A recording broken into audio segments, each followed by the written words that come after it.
Alhamdulillah, alhamdulillahirabbil alamin wassalatu wassalamu ala asyrafil anbiya'i wal mursalin sayyidina Muhammadin wa ala alihi washabbihi ajma'in. Subhanaka la ilma lana illa ma 'allamtana innaka antal alimul hakim wa la haula wa la quwwata illa billahil aliyil azim. Amma ba'du. Alhamdulillah. Okey, jadi mungkin semua nak dengar perkongsian daripada saya ya. Macam mana saya membina bisnes AG Nutrition sampai ke tahap ini, dan insya-Allah ya kita akan terus berusaha untuk membina kejayaan bersama platform AG Nutrition ini sampai benar-benar sebenarnya bukan untuk kejayaan kita sendiri, tetapi kita berjuang. Kenapa kalau Tuan Syahan sebut saya ni sekejap sana, sekejap sini, sekejap di timur, sekejap di barat, sekejap di negara seberang dan sebagainya, dan sampai ke Thailand dan sebagainya. Kenapa? Kerana saya berusaha untuk menjayakan orang lain. Itu yang sebenarnya, walau di mana mereka berada. Ya, sebab apa? Konsep dalam bisnes seperti ini ialah apabila orang-orang di bawah network kita sukses, baru kita dapat menikmati kejayaan dalam arti kata yang sebenar. Betul atau tidak? Ini yang kita rasakan bahawa sebenarnya saya merasakan kenapa saya suka dengan perniagaan seperti ini. Saya tengok kadang-kadang dalam perniagaan korporat yang lain dan sebagainya kan, mereka lebih berusaha untuk memperkayakan diri mereka sendiri. Betul tak kan? Dalam kebanyakan bisnes semua nak memperkayakan diri sendiri. Tetapi dalam bisnes multi level seperti ini ialah kita nak sukses, kita harus berjuang, bekerja keras untuk menjayakan orang lain. Bagi orang-orang yang di bawah kita itu sukses, berjaya, kaya, maka di situlah mana kita akan menikmati kejayaan bersama. Ini peranan kita ni, apa yang kita rasa ni, macam kita ni sebagai ibu bapa. Betul tak? Macam mak dan ayah. Itu yang sebenarnya. Kalau katakan kita ada anak-anak yang kita didik, kita besarkan, betul tak kan? Kita bagi ilmu, kita bimbing mereka, kita jayakan mereka dalam hidup. Hari ini apabila kita sudah tua kan, sudah berumur, kita lihat anak-anak semuanya sukses, berguna, berjaya.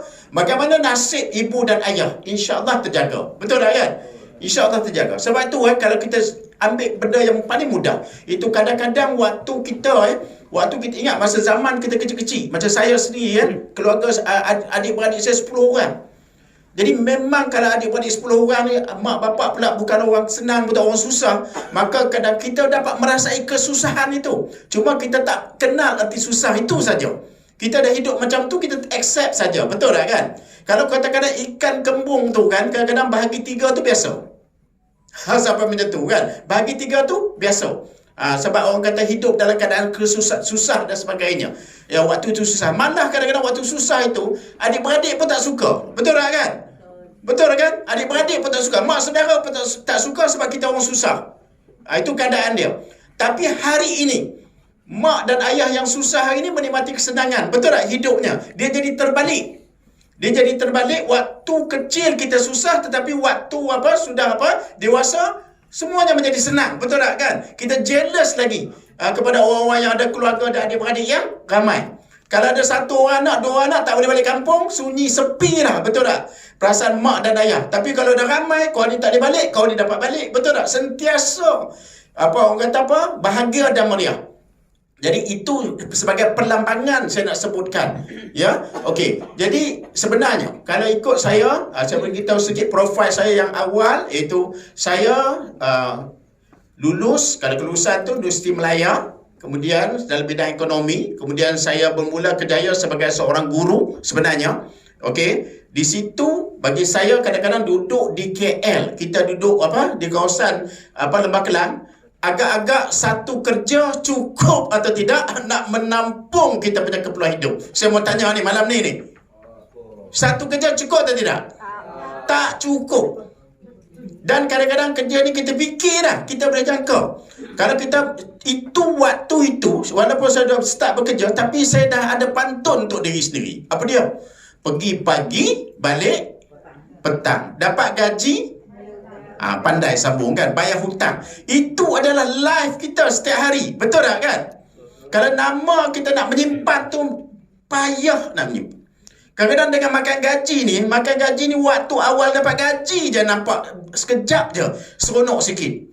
Waktu itulah kalau nak bawa anak-anak pergi pasar malam ke apa tu, nak pergi pasar malam je, boleh bawa semua. Minggu kedua dah pergi yang isteri je. Lepas tu kalau isteri berkenan, tudung yang tergantung dekat pasar malam je, tampaknya tangan. Kan? Pasal apa? Tempat dia straight pergi sayur dengan ikan. Nampak tak kan? Jadi itu kehidupan dia. Minggu ketiga payah dah. Nak pergi seorang-seorang. Nak apa? Pergi. Supaya jangan semua pergi. Nampak itu keadaan yang serba bajet. Dan minta maaf cerita, orang makan gaji, ini saya dah alami sendiri. Kadang-kadang yang menyebabkan kita lost budget masa itu disebabkan oleh tayar kereta pancit. Betul tak kan? Tayar kereta pancit pun menyebabkan kita punya budget dah habis.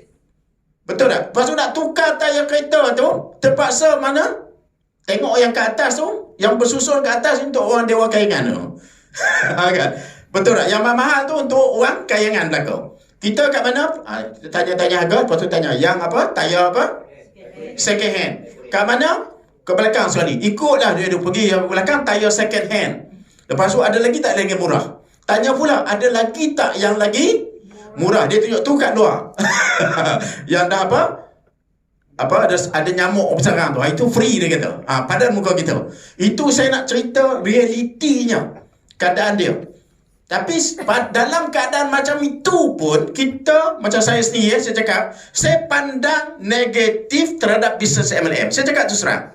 Kalau tuan-tuan perempuan tengok muka saya ini pun rasa macam tak percaya. Saya pun rasa tak percaya. Sedangkan saya telah terlibat dalam bisnes MLM ni selama 27 tahun. Itu dia. Jadi ini membuktikan bahawa MLM ni kita boleh jadi sebagai suatu kerjaya. Betul tak? Sepanjang hayat. Dan saya telah mengubah nasib diri saya. Mengubah nasib diri saya, meningkatkan pencapaian dalam hidup saya dengan bisnes ini. Saya bermula kenal, walaupun saya pandang negatif dan nak dibawa orang ke masa itu, nak bawa orang disebut bahasa ini biasa kita dengar, jom pergi meeting. Bila saya kata nak pergi meeting, apa lagi? Kat sekolah pun selalu meeting. Tiba-tiba nak pergi kat luar, nak pergi meeting lagi. Saya pun faham meeting tu macam tu. Sebab kalau orang makan gaji, orang bekerja, disebut meeting, bersuarat lah. Jadi bila ajak, jom pergi meeting. Perkataannya meeting. Saya kata nak pergi meeting apa lagi? Rupanya bukan meeting, taklimat bisnes preview. Sekarang jarang guna perkataan meeting lagi dah kan. Waktu itu salah faham. Salah faham Dan saya nampak, minta maaf saya cakap, MLM bagi saya waktu itu bisnes yang tak ada masa depan. Tak ada masa depan. Tengok pun dapat voucher dan sebagainya kan. Bagi saya lebih baik mengajar tuition daripada buat bisnes MLM. Saya cakap susah. Lebih baik mengajar tuition. Waktu itu gaji saya 3,000, mengajar tuition 5,000 tahun 1996, 8,000 sebulan okey ke okey? Bagi saya okey dah. Kan? Jadi waktu itu. Tapi yang saya fikir ialah waktu itu terasa penatnya mengajar. Siang mengajar, petang mengajar, malam mengajar, hujung minggu mengajar. Betul tak kan? Sebab nak cari duit tambahan. Hari Sabtu Ahad habis masa mengajar anak-anak orang pandai. Habis anak kita terabai. Tak pandai. Duk pandaikan anak orang dan sebagainya. Lepas tu penat, nak termuntah dah. Lepas tu nak bagi cari bisnes apa boleh buat. Bagi saya cakap tu serang kan, kadang-kadang saya sebut kan, buka kedai car wash lebih baik daripada buat bisnes MLM. Bagi saya lah waktu itu. Jual nasi lemak pun lebih baik daripada buat bisnes MLM. Anggapan saya waktu itu. Saya pandang rendah. Tapi bila saya dah diperkenal dengan MLM, baru saya faham bahawa ini adalah sebuah industri, tuan-tuan. Ini adalah industri pemasaran. Yang mana kita tidak perlu ada produk sendiri, mengeluarkan produk sendiri, terpaksa menanggung pelbagai kos yang Tuan Syah sebut. Betul tak kan? Kalau kita ada produk sendiri, macam-macam yang kita tengok. Premisnya, kilangnya, pekerjanya, macam-macam. Bahan mentah, modalnya yang kena ada setiap bulan. Orang meniaga nasi lemak, dia kena ada modal tak tiap hari. Meniaga nasi lemak pun kena ada modal tiap hari. Betul tak? Kalau dia tak ada modal hari ni, esok nak meniaga macam mana? Betul tak kan? Tapi cuba tuan-tuan tengok tadi package. Modalnya itu yang 300 lah. 1,200 lah. Yang paling tinggi 3,600. Itulah modalnya. Modal yang lain itu simple, handphone, betul tak kan? Yang memang kita ambil package handphone tu tiap bulan, gunakan.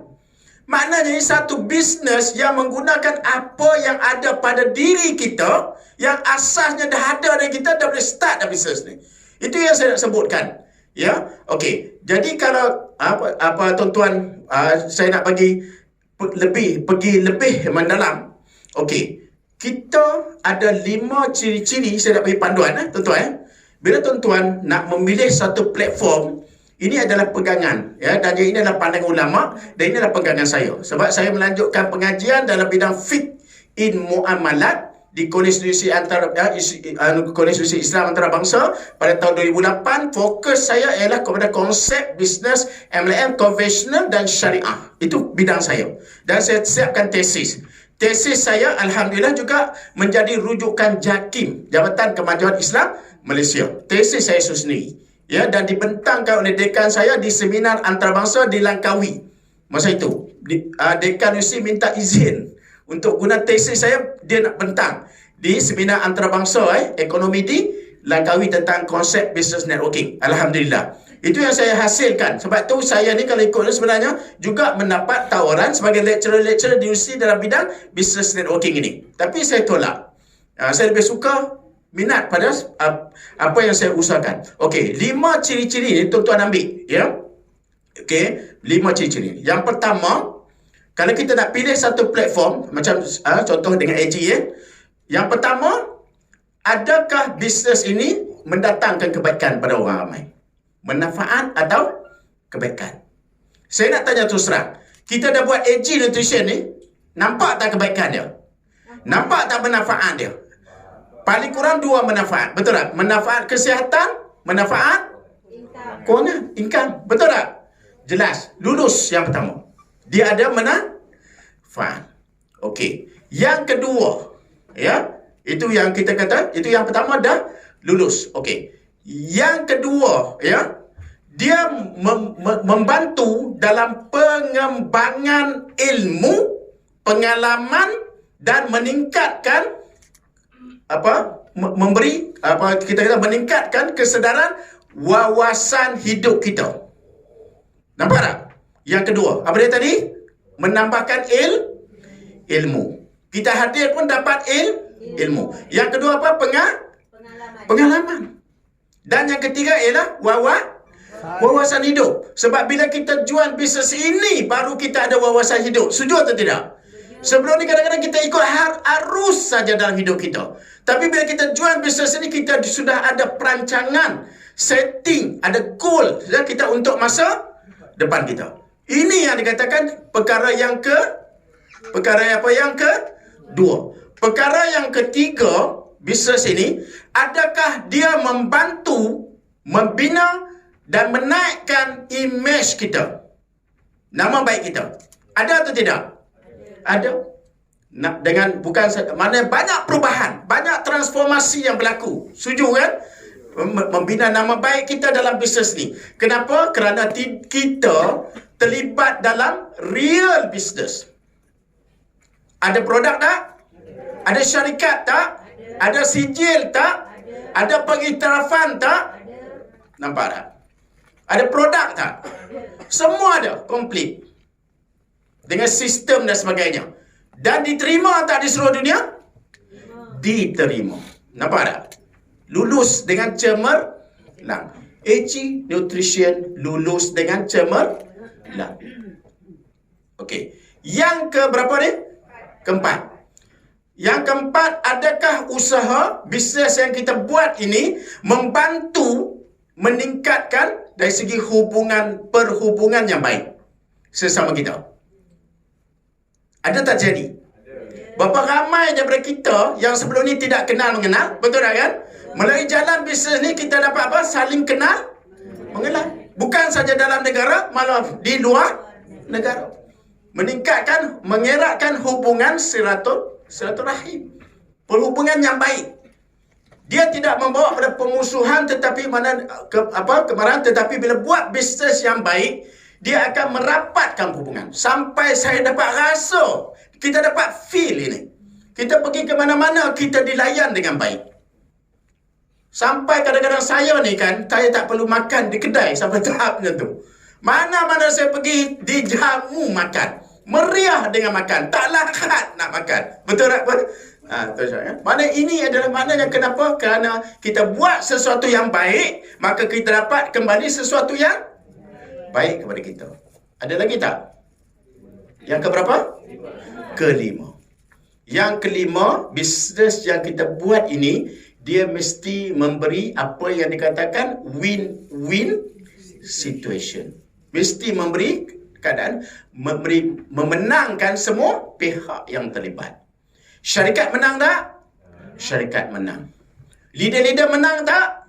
Menang. Ahli-ahli menang tak? Sama-sama menang. Semua ada dia punya bahagian, habuan, ya, masing-masing. Betul atau tidak? Malah kita konsepnya ialah saling menjayakan. Jadi 5 ciri-ciri ini ada pada AG Nutrition dan saya kata lulus dengan cemerlang. Bagi tepukan pada syarikat kita. Alhamdulillah. Ini 5 ciri-ciri ini akan membantu syarikat AG Nutrition untuk pergi jauh. Saya bagi faham. Tetapi tuan-tuan, ramai yang tak faham fasa-fasa yang kita perlu lalui. Saya kalau nak bawa, kita contoh kita nak bawa orang daripada Perlis sampai ke Johor, ada tak fasa dia? Ada tak fasa perjalanan? Daripada Perlis dia kena ke mana dulu? Alor-Setar. Betul tak kan? Daripada Alor-Setar dia kena ke mana? Sungai Petani. Nampak tak fasa-fasa perjalanan? Daripada Sungai Petani sampai ke mana? Batuan. Betul tak kan? Dari Batuan sampai ke mana? Taiping. Contohnya. Taiping sampai ke Ipoh. Ipoh sampai ke Tapah, sampai ke KL, ke Rawang, ke KL, dan terus perjalanan lagi sampai ke Seremban, sampai ke mana? Ke mana? Ke Melaka. Betul tak kan? Sampai ke Johor, maknanya melalui Tangkak, Pagoh, Pancak, dan sampai ke Johor Baru. Nampak tak dia punya fasa-fasa perjalanan? Maka di sini menjadi tanggungjawab saya. Tanggungjawab leader-leader. Kerana kami sekarang lebih bertindak dan berperanan sebagai Sherpa. Tuan-tuan tahu tak apa makna Sherpa? Tak faham? Sherpa ialah orang yang membawa pendaki mendaki Gunung Everest. Nampak? Bahasa dia ialah malim gunung. Bahasa tempatan. Kalau bahasa orang Nepal, orang tinggal di kaki Gunung Himalaya tu, Sherpa tu, mereka lah kadang-kadang kita sebut siapa pendaki Gunung Everest yang pertama? Siapa? Siapa? Ya? Siapa? Mark Zuckerberg. Apa dia ni? Tiba-tiba hari ni terlupa. Ya? Siapa? Shahad Tajhan. Ya? Pendaki Gunung Everest yang pertama.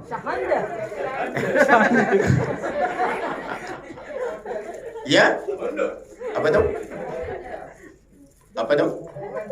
Bukan yang ini, yang kalau dalam orang apa Eropah ni. Ya? Ya, betul itu. Cuba sebut sekali lagi. Edmund Hillary. Edmund Hillary. Dia nama dia disebut sebagai pendaki Everest yang pertama. Tetapi tuan-tuan tahu agak-agak dia naik sorang-sorang ke? Tidak. Nampak tak? Nama dia dicatat sejarah pendaki yang pertama. Tapi dia naik sorang-sorang ke? Tidak. Siapa yang bawa dia naik? Tuan-tuan tahu siapa dia? Tenzing Norgay. Tenzing Norgay. Ya. Nampak nama tu. Sekurang-kurang orang ingat. Tenzing. Betul tak kan? Sekurang-kurang orang ingat nama. Tapi jarang orang ingat nama. Yang orang ingat Sir Edmund dapat Sir lagi. Nampak di situ. Jadi apa yang kami harus, siapa yang kami harus jadi? Kami bukan memilih untuk glamour-glamour, untuk jadi hebat sebenarnya. Saya memilih untuk jadi Sherpa saja. Biarlah saya tidak dikenali, tapi saya bangga melahirkan orang-orang yang sukses dalam dunia bisnes ini. Itu yang saya mahu. Kita meninggalkan legacy kita. Itu yang paling utama.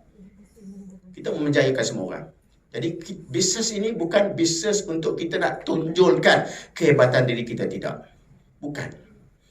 Bukan bisnes untuk kita nak tunjukkan diri kita hebat. Tetapi kita nak menghebatkan ramai orang-orang yang berjuang bersama kita, insyaAllah. Bisa sebut itu. Jadi perjuangan ini adalah sebuah perjuangan. Ini adalah sebuah pengorbanan. Dan saya menghabiskan masa di sini menghasilkan, kerana saya merasakan saya juga, apa yang saya buat ini, saya dapat merasakan bahawa saya berada dalam suatu medan perjuangan fi sabilillah. Itu yang saya rasa. Orang lain memberi pertolongan dengan cara dia, umum. Orang susah bagi RM10, lepas tu tinggalkan. Betul tak kan? Tapi kita membantu orang susah tadi bukan dapat RM10, supaya dia berubah daripada susah menjadi kehidupan yang lebih senang. Berat tak perjuangan tuan-tuan? Berat tak? Nak bagi RM10 mudah, betul tak kan?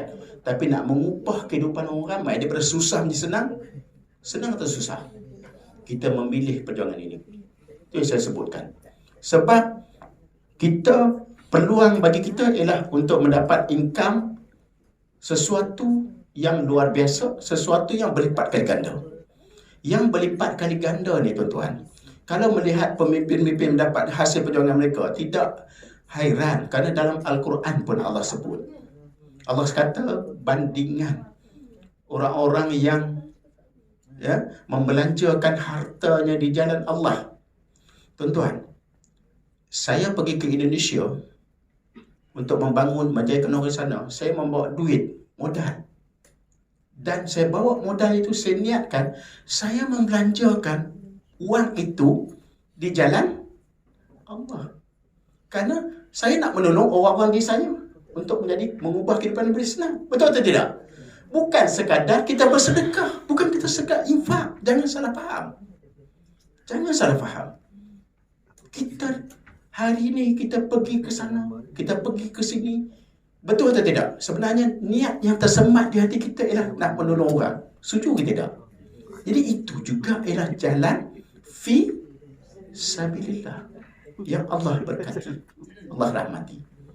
Jadi kita berada, kita rasa seolah-olah kita sedang, orang kata apa? Ya, kita terlibat dalam suatu amal ibadah yang sangat mana Allah suka. Itu yang saya nak tekankan. Dan Allah sebut bandingannya ialah seperti apa? Sebiji benih yang apabila dia tumbuh, menumbuhkan 7 tangkai. Dan daripada satu tangkai itu, dia membuahkan berapa biji? 100 biji. Pergandaan terjadi tak? Satu benih tumbuh berapa? 7 tangkai. 7 tangkai menghasilkan 100 benih. Nampak tak penggandaan? Dan Allah menjanjikan pahala yang berlipat kali ganda. Jadi, apa yang nak sebut bandingan dalam bisnes yang kita buat, sebenarnya ialah kita mendapat habuan yang berlipat kali ganda. Daripada usaha yang kita bantu ni, insya-Allah. Itu yang saya sebut. Sebab tu nasihat saya, pilih platform yang terbaik. Sebab platform ini akan kita jadikan sebagai sebuah medan perjuangan kita. Betul atau tidak? Ini adalah medan perjuangan. Saya minta kita terus apa? Kita terus berjuang je. Sebab kita nak naikkan. Kerana ini adalah company milik anak Malaysia. Betul tak kan? Company milik anak Malaysia. Yang kita telah lihat berjaya sampai ke lebih 32 buah negara. Dan dah jadi wajib bagi kita untuk memperjuangkan company ini milik anak Malaysia. Yang kita lihat orang Afrika terkinja-kinja melaungkan, betul tak kan? Tentang Agent Nutrition, walaupun mereka tak kenal, walaupun bukan datang tumbuh daripada negara mereka, tapi mereka begitu hebat memperjuangkan Agent Nutrition. Sepatutnya kita yang tuan rumah, betul tak kan? Yang lahir di sini, yang company lahir di sini, kita kena berjuang lebih berlipat kali ganda daripada orang-orang yang berjuang di luar sana. Tak boleh kita patah semangat. Sebab fasa pertama, tuan-tuan, buat fasa masuk awal-awal, memang fasa permulaan, baru nak kenal produk, betul tak? Baru nak kenal syarikat, baru nak kenal plan, baru nak cari player di bawah, tuan-tuan. Itu yang pertama. Fasa kedua ialah dipanggil fasa apa? Fasa, lepas fasa itu, tuan-tuan akan masuk fasa aktiviti. Kena buat demo, kena jumpa orang, kena buat tabletop. Itu dipanggil fasa apa? Aktiviti. Activity is equal to income. Anda ada aktif, Anda dapat duit. Itu fasa kedua. Fasa ketiga, hasil daripada gerakan anda akan berlaku momentum. Tu yang naik sampai rising star, director, global director, sampai bersedia kerana terjadinya fasa apa? Momentum.